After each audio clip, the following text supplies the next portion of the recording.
Hello everyone, Chris here with Platinum Reviews. Today we have the newest review for Trails into Reverie. We're just going to say Reverie for short. But before we jump into the review, don't forget to hit like on the video and subscribe to the channel to stay up to date on all things Platinum. Without further ado, let's jump into the review for Trails into Reverie. Crossbell's in trouble. Crossbell's in peril. It is up to Lloyd, Reen, and the masked figure C to stop the Supreme Leader from his plans on overtaking Crossbell and starting another war. That is right. In Reverie, you are not only controlling Lloyd, but you are controlling these two other players using the Trails to Walk system to freely switch between these three characters and these branching stories. Now, we're not going to go too deep into the story because there are a lot of things that can be spoiled. Also, with the review, I'm going to try and make sure that there's nothing that is spoiled on the screen. So hopefully you shouldn't have anything to worry about if you are watching this. If you do happen to see something and it is spoilerish, I am sorry. Guess it slipped through the cracks. My bad. But as far as the story is concerned, that is the main component of it. You're switching between these three story arcs with these three characters.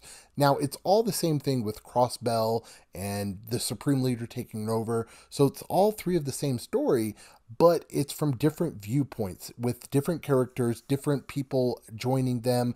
There is a large cast of characters in this game, by the way.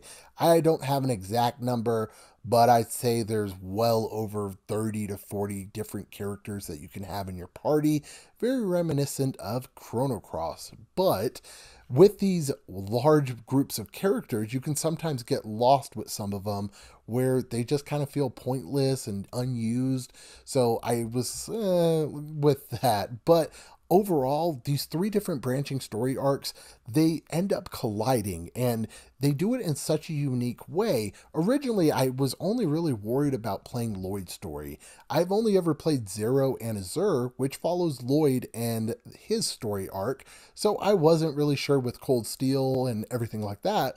As far as Reen's story and everything, I wasn't really excited with playing those.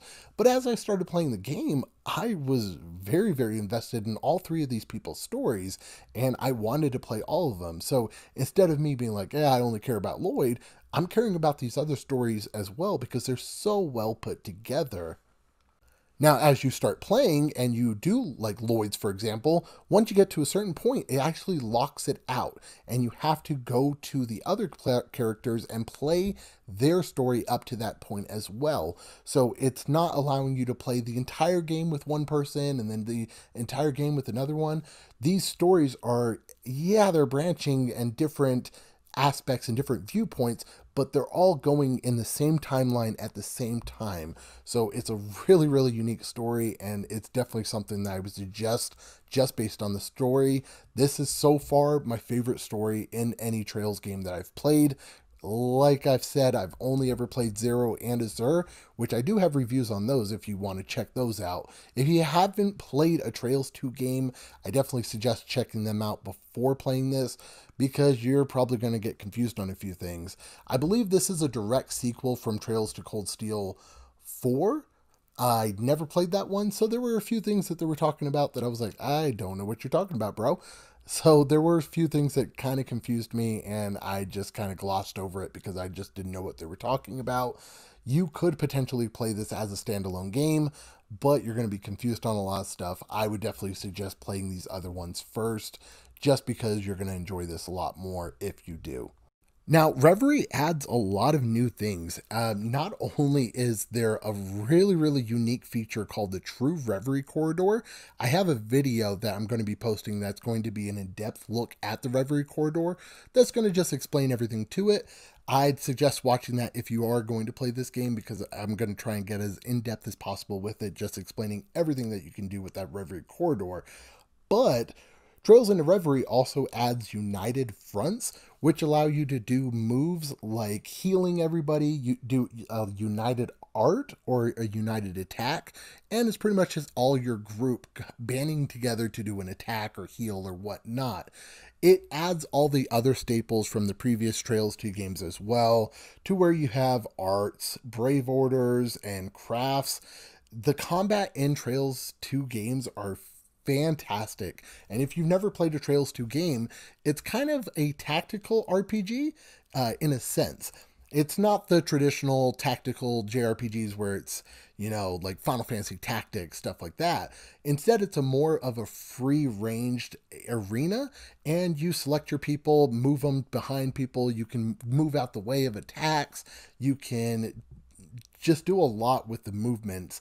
Now, you also have an order bar that shows all the order that the attacks are going to be put in place. So you can kind of play around with that and see that the enemy's about to attack. There's these little icons next to the enemies and characters that'll show different things like zero orders, zero arts, break, damage. These different things will just use zero arts, for example. Arts are like magical attacks. And if you see something that says zero arts, you can use a magical attack for zero cost. Sometimes you'll see that and it'll be on an enemy. So it might be a good idea to try and change the order, whether it's healing someone to try and get a move quicker, or using one of your crafts so that it bumps you up on the list to where you can now use that zero arts and do a good attack that costs you nothing.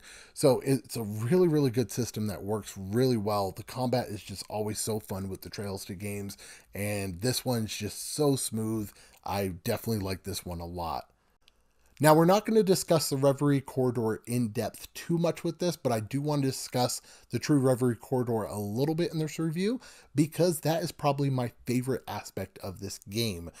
Instead of previous Trails 2 games where there's side quests and all this other stuff, there's not in Reverie. Instead, they do the True Reverie corridor, so you can just focus on the main story. This True Reverie corridor is random generated dungeons that you can go to. All three of these branching story arcs meet up at the Reverie corridor, and you get all the characters that will join you. In there, you can create your dream team of people and go into these random generated dungeons that have a lot of different things that you can do in there. You can get really, really good chests, really good quartz. You can get great experience to level up and become stronger. It works really, really well. Not only that, is you can complete missions. These missions get you these phantasmal shards, I think they're called, and those can be redeemed for different things to make your character stronger.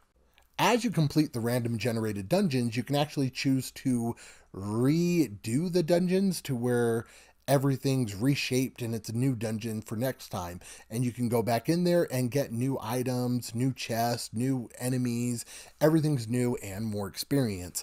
You'll find along the way orbs. These orbs can be used at this gacha type system where you turn in a yellow orb, for example, and it gives you a guest character to join you in the Reverie corridor. You can trade in red orbs that give you mini games, and there are a lot of mini games to get. These mini games can be completed at the Reverie corridor as well, so you're not having to worry about doing these within the game itself. Yeah, Trails 2 Reverie does have fishing and stuff like that. I think slots as well. But inside the Reverie corridor is where you have like a Who Wants to Be a Millionaire type game, Pom Pom Party, which is like Dr. Mario. There's a lot of stuff to do. I think there's a combat game with cards and whatnot. I didn't really play that one, but there is a lot of different things to get and do in that Reverie corridor. And like I said, there is going to be a video on it that's discussing everything to do with that Reverie corridor. So check it out. But that is definitely my high point with this game. Graphically, the game is gorgeous. I've only ever played Zero and Azure, which were, I think, PlayStation Vita titles remastered. So they looked okay, but they were cute little chibi characters. So to see the blow up that they gave these characters and how good they look, it's absolutely fantastic. And it definitely put a smile on my face. Now, as far as issues with the game, I did run into a few issues. Not anything compared to the previous games that I've played, Zero and Azure, but there were a few issues that I did run into. First off, if you are playing and you are watching a cutscene, Let's say you pause the game during the cutscene, sometimes the character's mouth will stop moving. You will no longer see their mouth move until after they get done with what they're saying, and then somebody else's mouth will start moving as they talk. There is also a goofy thing that they decided to do where during conversations it'll be voice acted and you'll see somebody talking, for example, "Oh boy, I love fishing," and they'll say it, and then a little text thing will come up and somebody else will be like, "I like fishing too," and somebody else is like, "Yeah, me too," but it's not actually voice acted, it's just words. And then it goes back to voice acting again. And I'm like, did you guys just give up halfway through? Like, so it's a weird design flaw that they have in there. I don't know why they did it, but it was very goofy when I noticed that. I also ran into an issue, and I'll try and put it on screen now, but I also ran into an issue where I was supposed to be getting off of a ship, and it was a cutscene. My characters were supposed to get off the ship and continue the cutscene, and nothing happened. It just was on a screen with people waiting outside the ship for me to get off, and I was like, oh, okay. And I think I gave it like 5 minutes. I started trying to fast forward. I paused the game. I ended up having to skip the scene because there was nothing I could do to get my people to come off the ship. It was just a glitch for some reason. So I don't know. I also did have the game drop on me one time. It crashed. Other than that, though, I have not ran into any other issues with this game. My gripes are very, very minimalistic. I don't know what word I was trying to say. Very minimal gripes with this game, and it is definitely the high point in the Trails 2 series. This is definitely my favorite one that I've played out of it, and I definitely suggest if you are a fan of the Trails 2 games, you will definitely love this game. Hopefully. I hope so, at least. I would give Trails into Reverie a 9.5 out of 10. It's definitely a great time and well worth the adventure. Now, as far as the platinum is concerned, I would follow some guides. There are some great guides out there that you can follow along with. It's pretty much complete everything in the game, get everything in the game, and then there's another one for completing it on nightmare difficulty. So 2 playthroughs. It doesn't seem like too bad of a platinum, and with how fun the game is, I honestly might try and go back and get this platinum because I just really, really am enjoying my time with this game. That is it for me, though. Thank you so much for watching. If you have any questions about the game, let me know down in the comments below. And don't forget to hit that subscribe button. This has been Chris with Platinum Reviews. Thank you so much for watching. And as always, keep getting those trophies. I'll catch you on the next video.